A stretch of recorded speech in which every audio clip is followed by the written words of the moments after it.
Hello everyone, simply savvy ब्लॉग्समध्ये तुमचं स्वागत आहे. आज मी तुम्हाला घेऊन जाणार आहे कॅम्पिंगला. विंटर आलं की कॅम्पिंगची मजा ही वेगळीच असते. आपल्या महाराष्ट्रामधील एक फेवरेट असं लोकेशन आहे जे म्हणजे पावना लेक. सो आज मी तुम्हाला पावना लेक कॅम्पिंगला घेऊन जाणार आहे. लोकेशनवर पोहोचल्यावरती मी तुम्हाला सर्व इन्फॉर्मेशन देणार आहे. त्यासाठी तुम्हाला हा व्हिडिओ शेवटपर्यंत बघायचा आहे, तर नक्की बघा. चला तर मग.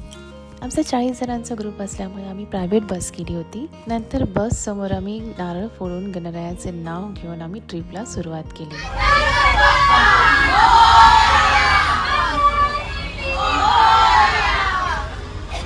लोकेशनवरती पोहोचेपर्यंत आम्ही बसमध्ये फुल टू धमाल केली. डान्स करत, गाणी म्हणत. अजिबात आम्हाला बोरसुद्धा नाही झालं.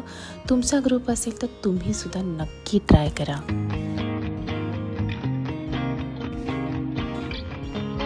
फायनली आम्ही आमच्या लोकेशनवरती पोहोचलो आहोत. जर तुम्ही प्रायव्हेट किंवा पर्सनल व्हेकलने येत असाल तर इथे तुम्हाला पार्किंग स्पेस दिलेला असतो, तर पार्किंगचं टेन्शन तुम्हाला घ्यायची गरज नाही. या माझ्या ग्रुपच्या नटखट आणि शरारती फ्रेंड्स आहेत आणि त्यांच्याशिवाय मजाही नाही काहीच. फायनली मी कॅम्पिंगमध्ये एंटर करते. Guys, I am so excited.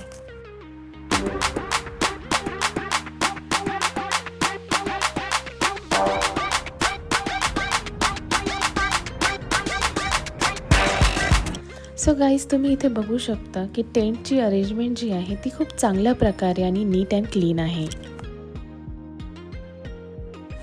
इथे जे तुम्हाला टेंट दिसत आहेत ते बेसिक टेंट आहेत आणि हे बेसिक टेंट तुम्हाला 999 मध्ये ऑल फूड इन्क्लूड असणार आहे.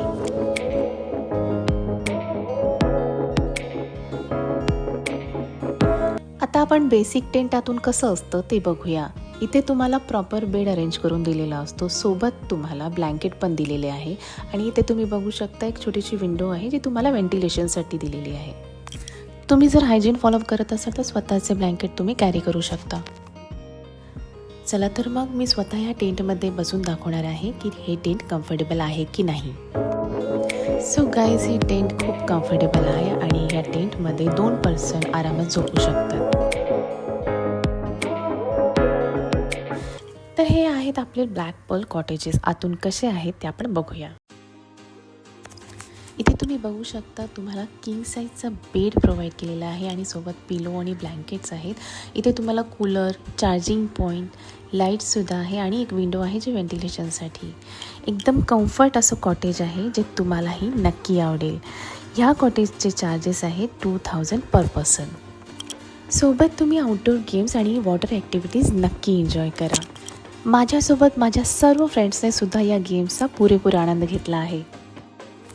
ॲक्टिव्हिटीज करून आम्हा सर्वांना खूप जाम भूक लागली होती आणि त्याचवेळी ब्रेकफास्टचा टाईमसुद्धा झाला होता. सो आम्ही सर्वजणं डायनिंग हॉलमध्ये पोचलो.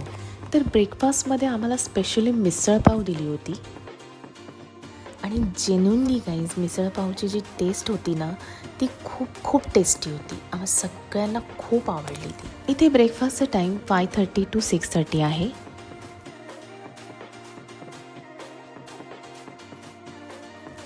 ब्रेकफास्ट केल्यानंतर आम्ही पुन्हा एकदा गेम सुरू केली आणि आमचा ग्रुप योगाचा असल्यामुळे योगाचे वेगवेगळे प्रकार करत खूप धमाल केली आम्ही.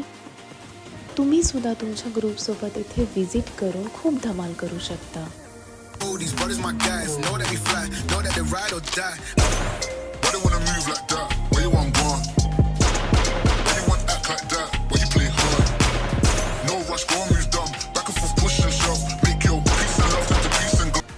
त्यासोबतच आम्ही पासिंगचा गेमसुद्धा खूप एन्जॉय केला.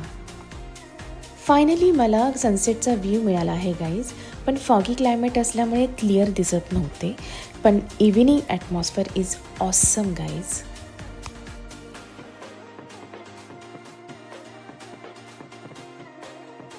तर आता इथे इव्हिनिंगचे 7 वाजले आहेत आणि 7 नंतर इथे DJ नाईटला सुरुवात होते. तुम्ही मस्त डान्स, म्युझिक एन्जॉय करू शकता. सोबतच तुम्ही लाईव्ह मूव्ही स्क्रीनिंगची सुद्धा मजा घेऊ शकता. त्याचबरोबर तुम्हाला बार्बिक्यूसुद्धा सर्व केले जाते.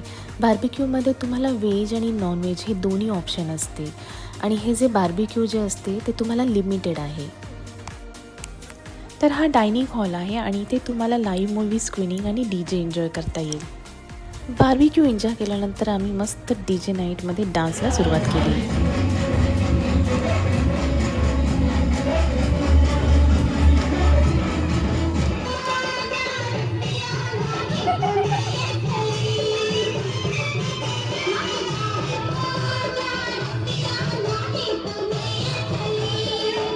डान्स एन्जॉय करून झाल्यावरती आम्ही जाम थकलो होतो आणि त्याचबरोबर डिनरचा टाईम पण झाला होता.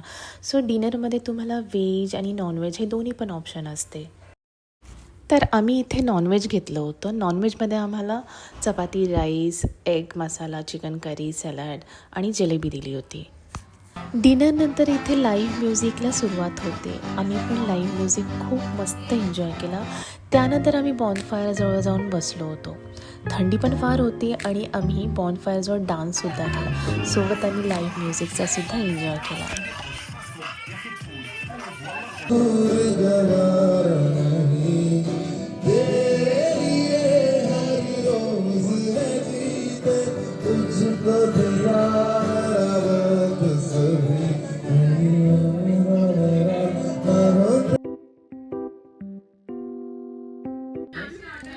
गाईज इथे फार थंडी आहे आणि सकाळचे 7 वाजलेले आहे. सो मी फ्रेश होऊन आम्ही ब्रेकफास्टला जाणार आहे. ब्रेकफास्टचा टाईम आहे 8 ते 10 पर्यंत.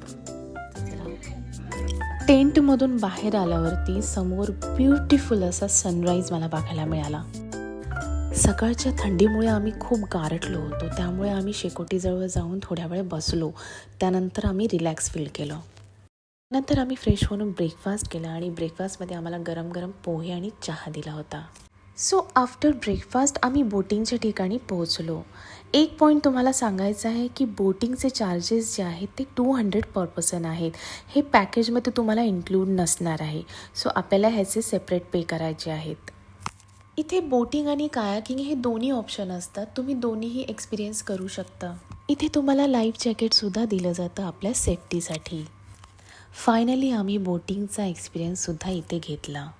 गाईज काही वेळासाठी का होईना पण रोजच्या धावपळीतून दूर जाऊन इथे निवांतपणा अनुभवायला मिळतो.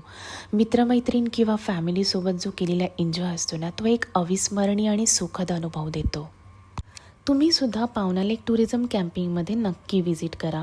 तुम्हाला जर काही प्रश्न असतील तर तुम्ही मला कमेंटमध्ये विचारू शकता. तर इथे मी माझा व्लॉग एंड करत आहे गाईज.